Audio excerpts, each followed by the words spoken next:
What if everything you thought you knew about the British royal family was wrong? Picture this. Prince William, poised to take the throne, has already begun making moves that will redefine the future of the monarchy, and the royal family is feeling the heat. King Charles's health is declining rapidly, and with Camilla caught between trying to maintain her power and dealing with a family divided, the stakes have never been higher. The question everyone is whispering: when Charles is gone, will Camilla have a place in the royal family? Stay with me, because this is a royal power shift that will change the monarchy forever. If you want to stay updated on the latest royal revelations, make sure to hit that subscribe button and never miss a shocking update. Let's start with a jaw-dropping twist in the royal family. What if I told you Prince William has already been named the sole beneficiary of one of the most secretive royal estates in history? This is no ordinary estate. This is a property kept under lock and key for decades, hidden away from the public eye, and only those closest to the royal family even knew of its existence. And when the truth was finally revealed, it sent shockwaves through Buckingham Palace. This estate is not Balmoral, not Windsor, but a much more discreet, older property which Queen Elizabeth II shielded from public knowledge. The moment the truth surfaced that William was set to inherit it, it left royal insiders in shock. What's even more stunning is that William didn't orchestrate this outcome. It traces back to a trust established quietly by the Queen many years ago. The Queen, who had witnessed decades of royal drama, left behind a legal blueprint that activated only under specific conditions. When both her passing and William's assumption of senior responsibility were in place, custodianship of this estate transferred exclusively to him. Think about that. A legal trap set by the Queen herself, ensuring that William would inherit this property the moment he stepped into his role as the heir to the throne. There was no debate, no vote, no negotiation, just a clear line drawn in royal sands. It was William's domain now, not Charles's, not Camilla's. The estate in question is not just any piece of property, it's a symbol of the royal family's private legacy. Queen Camilla, who had long been rumored to have her eye on the estate, was reportedly blindsided by this move. Sources claim that Camilla, along with her son Tom Parker Bowles, had plans to capitalize on the estate's rich history. Tom, a celebrity food writer, reportedly saw the property's heritage branding potential, but Queen Elizabeth had other plans. Through legal instruments put in place years ago, William stood as both the beneficiary and steward of this royal estate. This is the Queen's legacy, her foresight ensuring that the property remained in the hands of someone who would protect its values, rather than someone who would seek to profit from it. For Camilla, this was a devastating blow, a reminder that within royal life, the most powerful moves are often made in silence. What truly triggered the growing divide between Prince William and Camilla? The summer of 2025 held an event that shook William to his core. King Charles, battling illness, spent his summer in the quiet, remote Balmoral castle. But meanwhile, Camilla was reportedly enjoying a lavish vacation on a luxury yacht in the Mediterranean. The optics were disastrous. William, already troubled by his father's health decline, felt betrayed by Camilla's absence. Here was Charles, struggling with cancer, isolated in the Scottish Highlands, while Camilla was soaking up the sun on a yacht. To William, it looked as though Camilla was abandoning his father during one of the most difficult times of his life. This wasn't just a minor rift, it was a profound break in trust. According to sources close to William, the prince was deeply upset. He was particularly disturbed by Camilla's apparent belief that she could remain untouchable, even as the monarchy was clearly transitioning power to the next generation. William, who had long been poised to take the throne, could not abide by this attitude.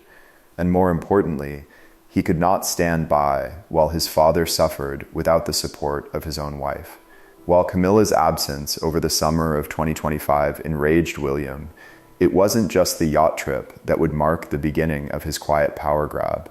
William's first move came when he removed Camilla's sister, Annabel Elliot, from the payroll of the Duchy of Cornwall. Annabelle, an experienced interior designer, had worked for the royal family for years, contributing to the royal estates. However, when William assumed control of the duchy, he quietly cut her ties to the property, signaling his intent to reshape the royal household in his image. He didn't need to make a public spectacle of this. It was a subtle yet powerful move. This wasn't a personal attack on Annabelle. It was about loyalty. The royal family's power dynamics were shifting, and William was making it clear that loyalty to Camilla and her family wouldn't guarantee a place in his future monarchy. This was the first move in what would soon become a larger campaign to assert his control over the royal household. As William's influence grows, so does Camilla's concern. What happens when William becomes king? Will she have a place in the royal family, or will she be relegated to the sidelines? Sources suggest that Camilla is deeply worried about the future. She has long sought to be queen and to wield influence over the monarchy. However, as William positions himself as the future king, it's clear that Camilla's role will be limited. One royal expert pointed out that Camilla's fear is not just about losing power, it's about losing control. As queen consort, she has always had a measure of influence, but under William, things could change drastically. Camilla fears becoming irrelevant in a future where William and Kate take the lead. When it comes to royal estates, few are as significant as Balmoral. This historic property has been a royal retreat for generations, and it holds sentimental value for the royal family. However, when King Charles passes away, it will not automatically go to Camilla. Instead, it will belong to Prince William as part of his personal estate. This has created a problem for Camilla, who has reportedly enjoyed spending time at Balmoral and would have hoped for a secondary residence after Charles's death. Camilla's personal retreat, Ray Mill House in Wiltshire, was reportedly transferred to her children, Tom and Laura, in early 2026. This raised a big question. Why would she be so eager to spend more time in royal residences if she's already passed ownership of her own home? For William, the future of Balmoral is clear. He does not have to provide a residence for Camilla, and it's highly likely that the property will be used according to his preferences. This is a situation that highlights the delicate balance of power in the royal family. When the reigning monarch dies, the new king has the final say over royal assets and residences. This decision left William furious. Here was his father, alone and sick, struggling with his health, while Camilla was off enjoying a lavish vacation. Sources say William was deeply upset by her absence, feeling it was both disrespectful and insensitive to his father's condition. To William, it seemed as though Camilla was using his father's vulnerability to indulge in her own pleasures. In private conversations, William expressed his disappointment and anger over the situation. He couldn't fathom how Camilla could prioritize a yacht trip over being by Charles's side during his time of need. This moment planted the seeds for what could become an even bigger royal rift between William and Camilla as the monarchy approaches its inevitable transition. As tensions between William and Camilla grew, another key moment occurred behind closed doors: William's growing control over royal affairs. With his father's health deteriorating, William has begun to take on more public-facing duties, assuming responsibilities that were once firmly held by King Charles. Royal sources have even confirmed that William has already taken on the role of de facto king, though officially he is still the Prince of Wales. One of the first signs of William's increasing influence came when he removed Camilla's sister, Annabelle Elliot, from the payroll of the Duchy of Cornwall. Annabelle, an experienced interior designer, had worked on several royal estate projects for years, and her position had always been seen as secure until now. William's move to quietly cut ties with Annabelle sent a message. The royal family's old loyalties are shifting. Loyalty to Camilla's family no longer guarantees a place in William's plans. This action was just one example of how the young prince is shaping the future of the monarchy on his own terms. He's not waiting for the crown to be handed to him. He's already wearing it, behind closed doors. While the battle over titles is important, the true showdown will happen between Camilla and Kate. As William's consort, Kate is not just poised to become queen consort, she's also becoming the future face of the monarchy.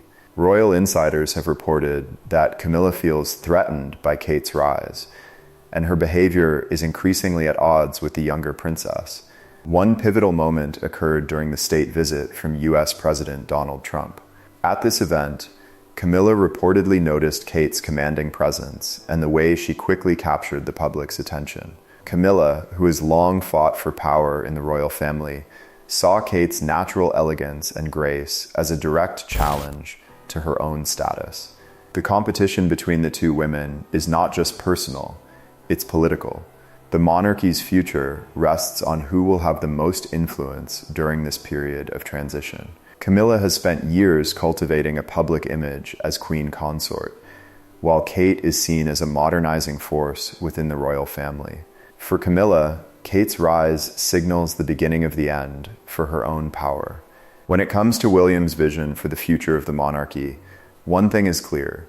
He doesn't want to replicate the grandeur of his predecessors. Unlike the lavish palaces and castles that defined the monarchy for centuries, William is choosing to live in a modest family home in Windsor Great Park, a property that costs $21 million. This choice is significant. William's decision to forgo a royal palace is a symbolic move, emphasizing that he wants a more modern, accessible monarchy. Royal experts note that William's move away from tradition will likely define his reign. He's not interested in excessive displays of wealth and power. Instead, he envisions a monarchy that is more approachable, with an emphasis on service and meaningful public engagement. His desire to reduce the monarchy's public profile has already sparked debate among royal circles. William's modern approach stands in stark contrast to Camilla's plans to renovate Buckingham Palace, which includes adding a new library to the iconic property. The tension between tradition and modernization will define the royal family's future. As the future of the monarchy begins to take shape under William, the most pressing question remains: where does Camilla go when Charles is no longer king? While Balmoral is historically significant, it will not automatically transfer to Camilla upon Charles's death. Instead, it will belong to Prince William, part of his private estate. What will Camilla do when she has no royal home to call her own? This question remains unanswered, and it signals the shifting dynamics within the royal family as William's reign approaches. It's clear that Camilla's days in the spotlight may be numbered, and the legacy she hoped to build might never materialize. As we move closer to the inevitable transition of power, the royal family finds itself in the midst of a fundamental shift. William's quiet rise to power is making waves, while Camilla's position grows increasingly uncertain. The battle for control is not just about titles, it's about influence, loyalty, and the future of the monarchy itself. As the story unfolds, one thing is certain: William will define his own reign, and it will be unlike anything we've seen before in British royal history.